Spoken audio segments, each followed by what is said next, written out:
Em qualquer lugar que estejam os vestígios do Mestre, os ouvidos daquele que estiver preparado para receber o seu ensino se abrirão completamente. Quando os ouvidos do discípulo estão preparados para ouvir, então vêm os lábios para enchê-los de sabedoria. Introdução. Temos o grande prazer de apresentar aos estudantes e investigadores da doutrina secreta esta pequena obra baseada nos preceitos herméticos do mundo antigo.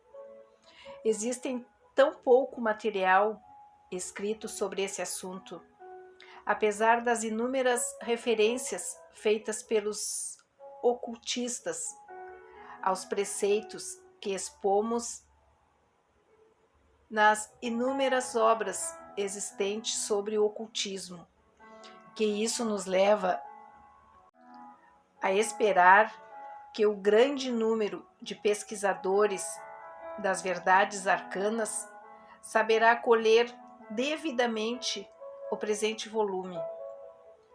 O propósito desta obra não é a anunciação de uma filosofia ou doutrina especial, mas sim fornecer aos estudantes uma exposição da verdade que servirá para reconciliar os fragmentos do conhecimento oculto que possam ter adquirido, mas que parecem opor-se uns aos outros e que só servem para desanimar e desagradar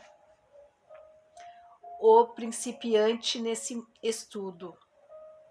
O nosso intento não é construir um novo templo de conhecimento, mas sim colocar nas mãos do estudante uma chave mestra com que possa abrir todas as portas internas que conduzem ao templo do mistério em cujos portais ele já entrou.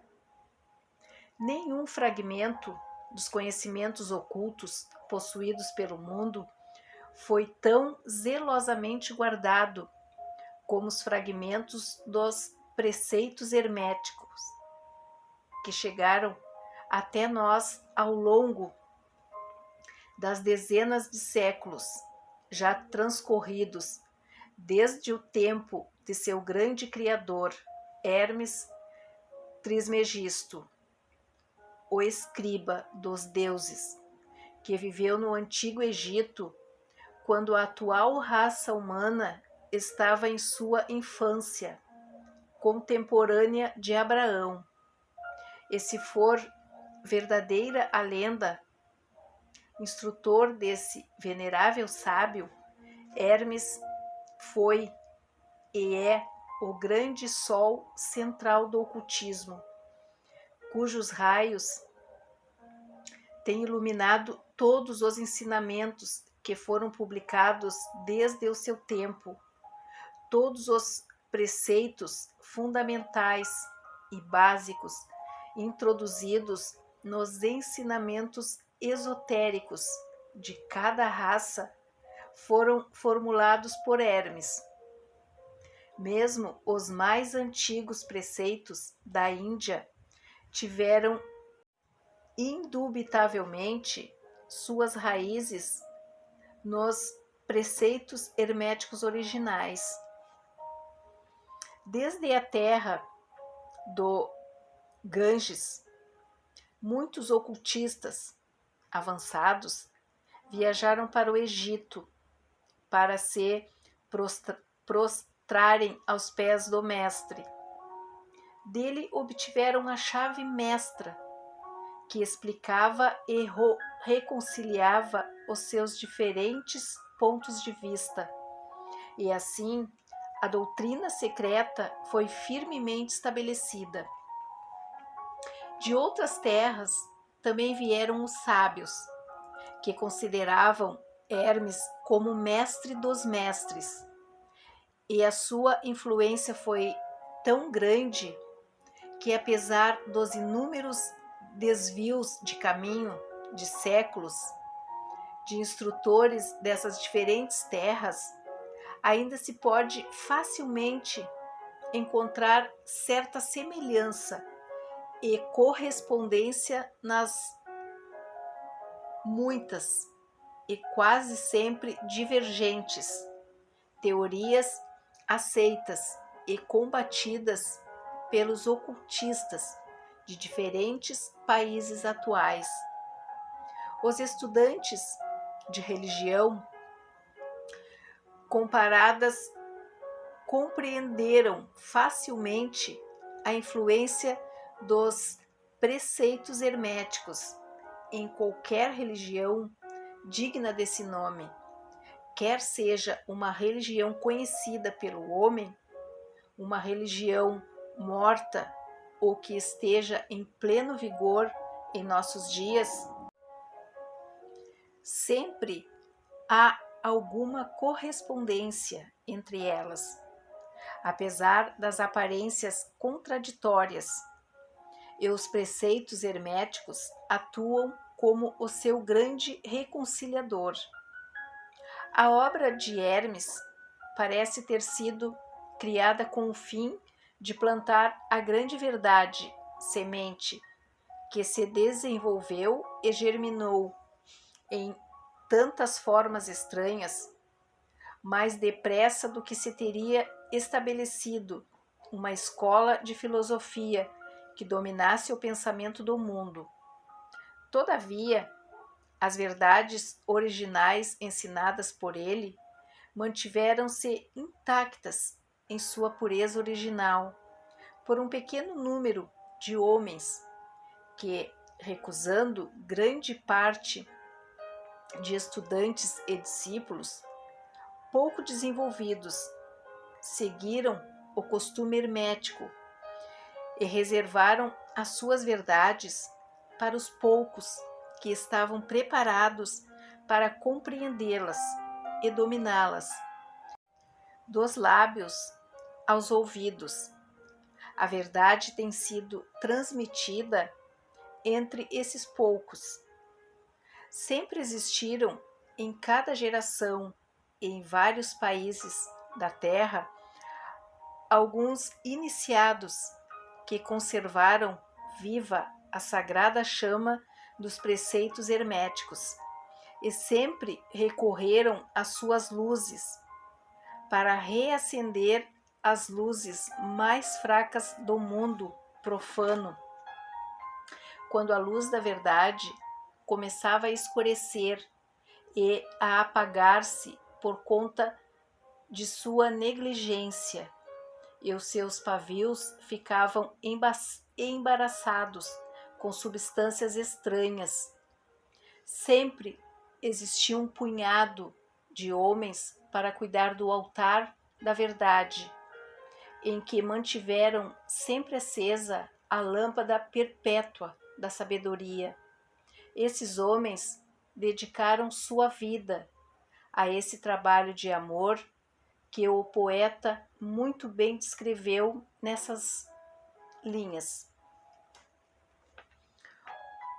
Ó, não deixais apagar a chama, mantida de século em século, nesta escura caverna, em seus templos sagrados, sustentada por puros ministros de amor. Não deixais que esta divina chama se extingua. Estes homens nunca procuraram a aprovação popular, nem um grande número de prosélitos. São indiferentes a essas coisas, porque sabem quão pouco de cada geração estão preparados para a verdade ou podem reconhecê-la se ela lhes for apresentada. Reservem a carne para os homens feitos, enquanto outros dão o leite a crianças. Reservem suas pérolas de sabedorias para os poucos que conhecem o seu valor e sabem trazê-las nas suas coroas, em vez de lançá-las aos porcos, que as pisoteariam na lama, misturando-as a seu repugnante alimento mental. Esses homens, porém, nunca se esqueceram ou perderam de vista os preceitos originais de Hermes, que tratam da transmissão das palavras da verdade ao que estão preparados para recebê-la, a respeito dos quais diz o Caibalho: em qualquer lugar que se achem vestígios do Mestre, os ouvidos daqueles que estiverem preparados para receber o seu ensinamento se abrirão completamente. E ainda, quando os ouvidos do discípulo estiverem preparados para ouvir, aí virão os lábios para enchê-los de sabedoria.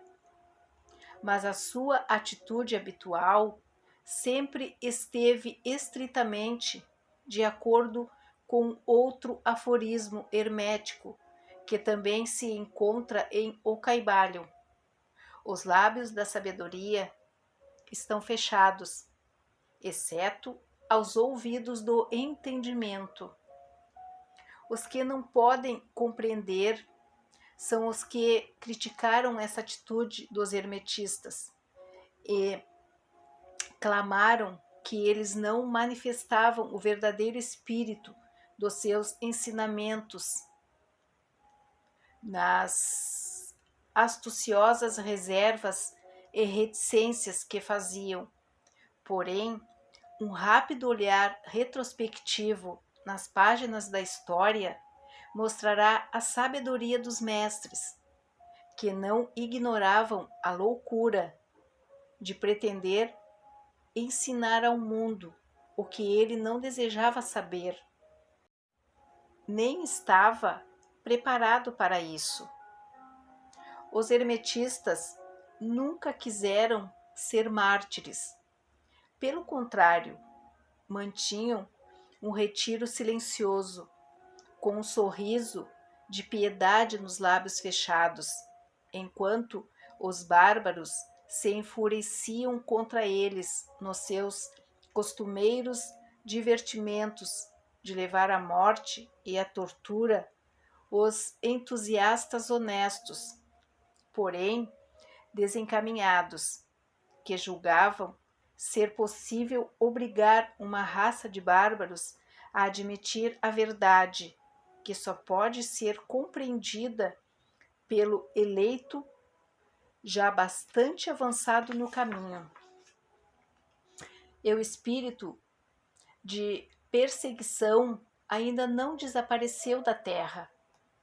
Há certos preceitos herméticos que, fossem divulgados, atrairiam contra os divulgadores um feroz alarido de desprezo e de ódio por parte da multidão, que tornaria a gritar: crucifiquem-nos, crucifiquem-nos. Nesta pequena obra, procuramos apresentar ao leitor uma ideia dos preceitos fundamentais de O Caibalho, empenhados em transmitir-lhes os princípios operacionais, em vez de tratarmos detalhadamente de seus ensinamentos. Os verdadeiros estudantes não terão dificuldade para aplicar esses princípios. Já aqueles movidos por mera curiosidade precisarão se desenvolver, porque neste caso os preceitos herméticos serão para eles nada além de palavras, palavras, palavras. Os três iniciados. Capítulo 1. A filosofia hermética. Os lábios da sabedoria estão fechados, exceto aos ouvidos do entendimento, o caibalho. Foi do Antigo Egito que nos vieram os ensinamentos esotéricos e ocultistas fundamentais que, ao longo de milênios, têm influenciado tão prodigamente as filosofias de todas as raças, nações e povos. O Egito, a terra das pirâmides e da esfinge, foi a pátria da sabedoria secreta e dos ensinamentos místicos. Todas as nações receberam dele a doutrina secreta. A Índia, a Pérsia, a Caldeia, a Média, a China, o Japão, a Assíria, a antiga Grécia e Roma.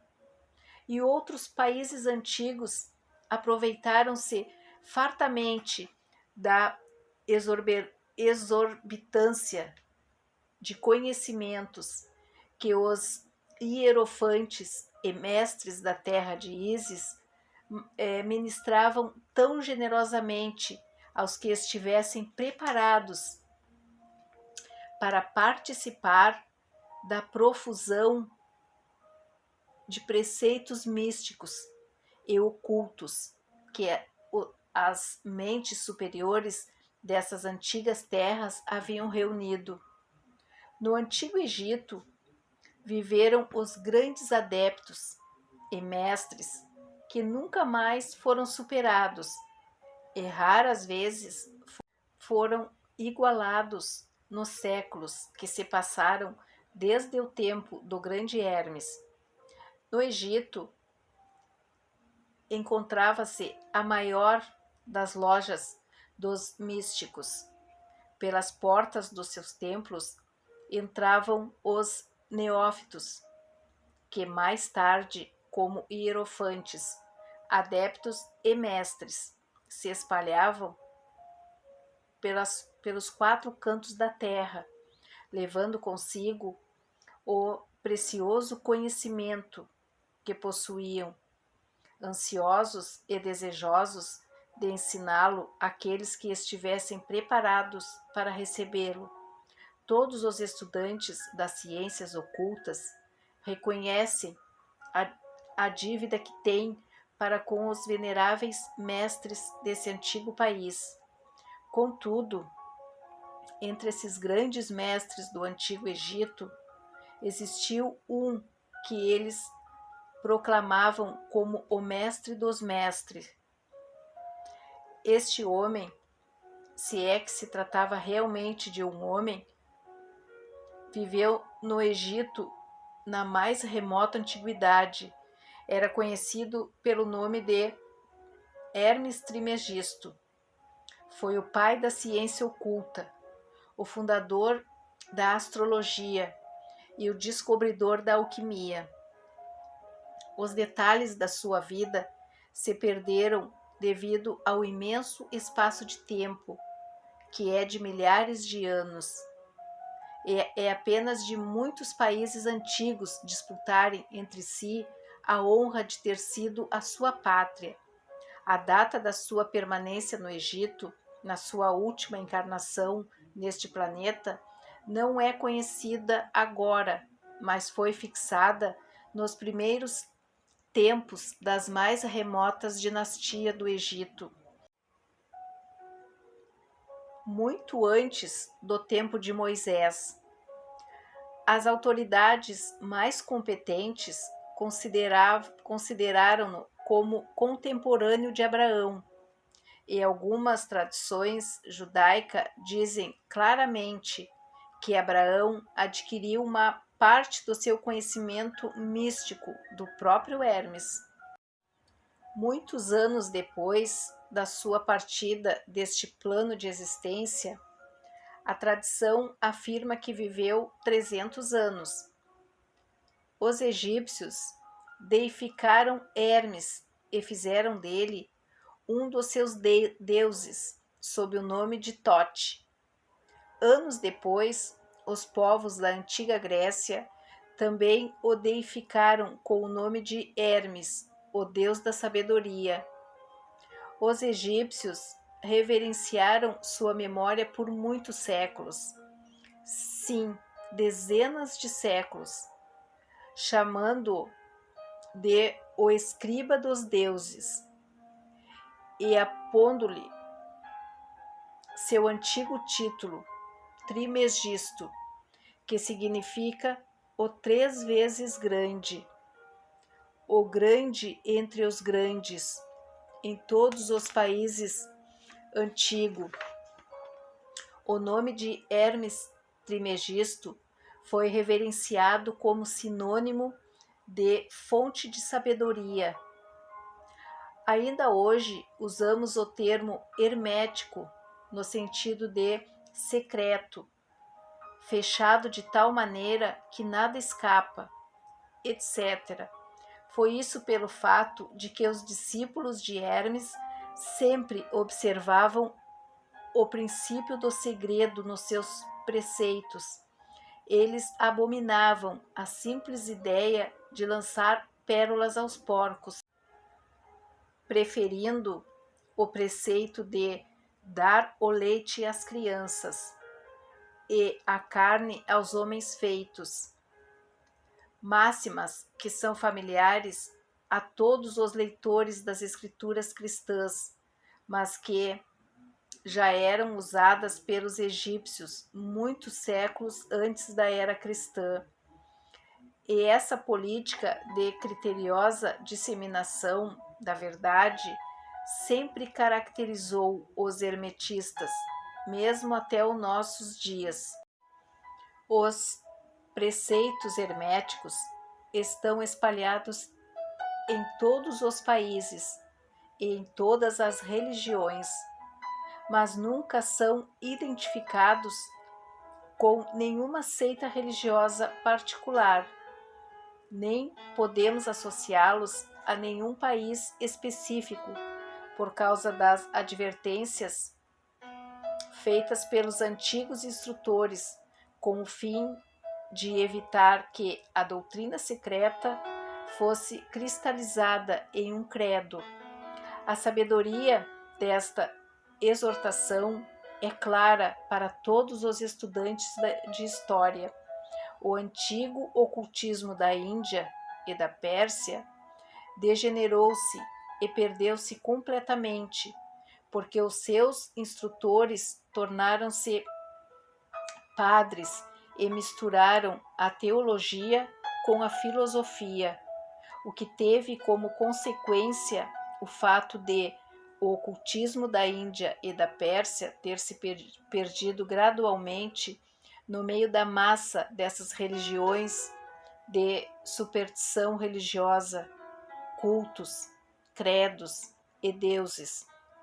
O mesmo aconteceu com a Grécia e Roma antigas, e também com os preceitos herméticos dos gnósticos e dos cristãos primitivos, que se perderam no tempo de cristianismo e que sufocaram a filosofia com o manto da teologia, fazendo assim a Igreja perder aquilo que era sua verdadeira essência e espírito, e andar às cegas durante vários séculos, antes de encontrar o caminho de volta à sua antiga fé. De fato, tudo indica aos observadores criteriosos do nosso século XX que a Igreja vem lutando para voltar a seus antigos ensinamentos místicos. Apesar de tudo isso, sempre existiram algumas almas fiéis que mantiveram viva a chama, alimentando-a cuidadosamente e não deixando a sua luz se extinguir. E graças a esses corações dedicados e essas mentes intrépidas, temos ainda conosco a verdade. Mas a maior parte dessa verdade não se acha nos livros. Tem sido transmitida de mestre a discípulo de iniciado a hierofante, dos lábios aos ouvidos.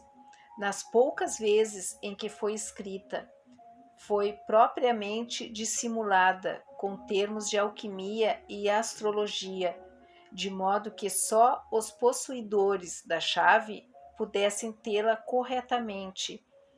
Isso se faz necessário para evitar as perseguições dos teólogos da Idade Média, que combatiam a doutrina secreta a ferro, fogo, pelourinho, forca e cruz.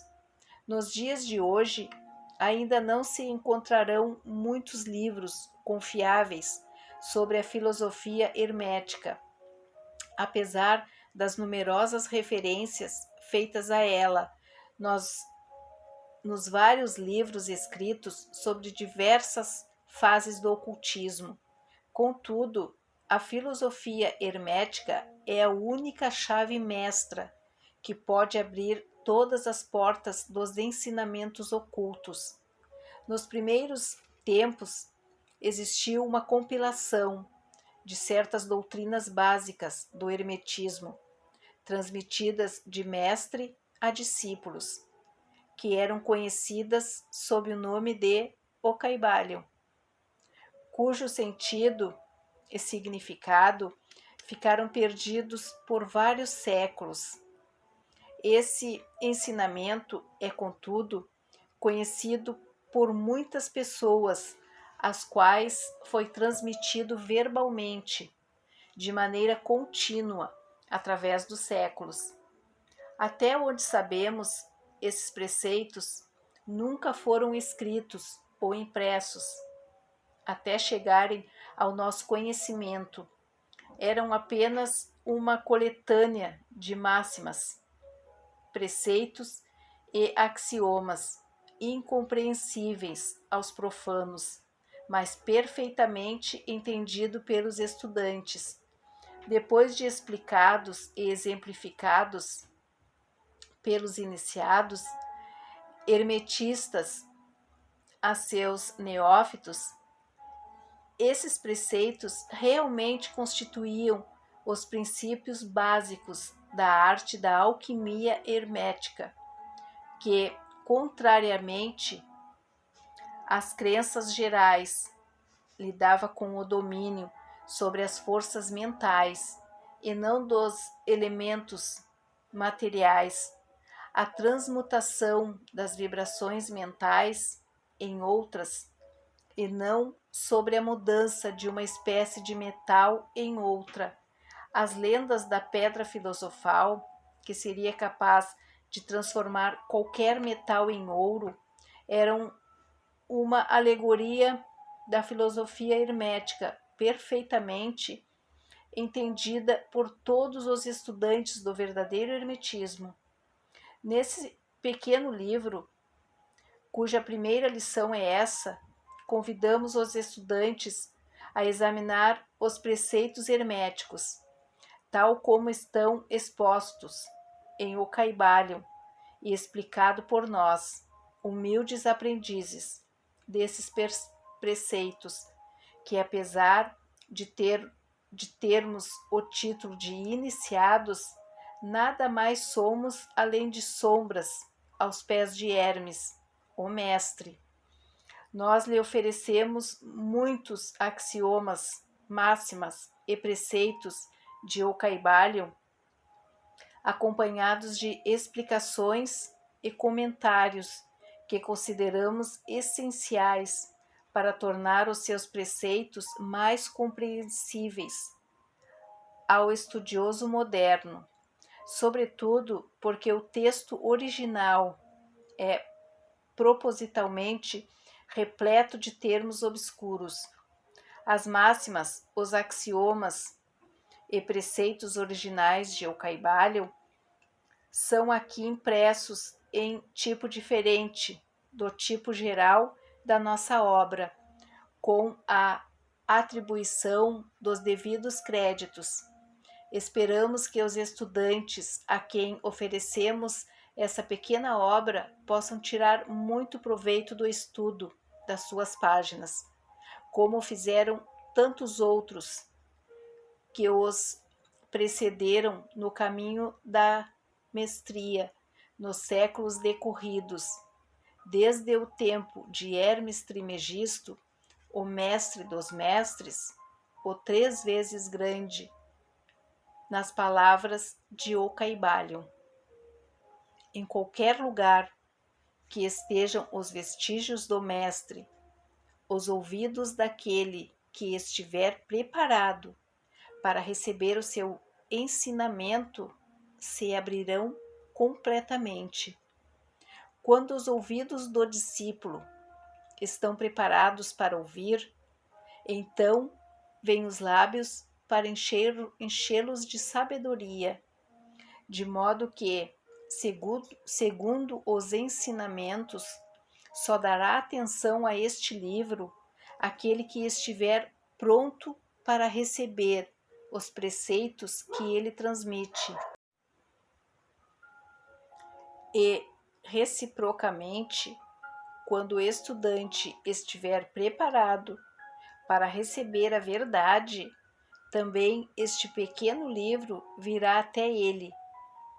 Esta é a lei, o princípio hermético de causa e efeito, no seu aspecto de lei de atração, unirá lábios e ouvidos, e juntos estarão o aprendiz e o livro. Que assim seja.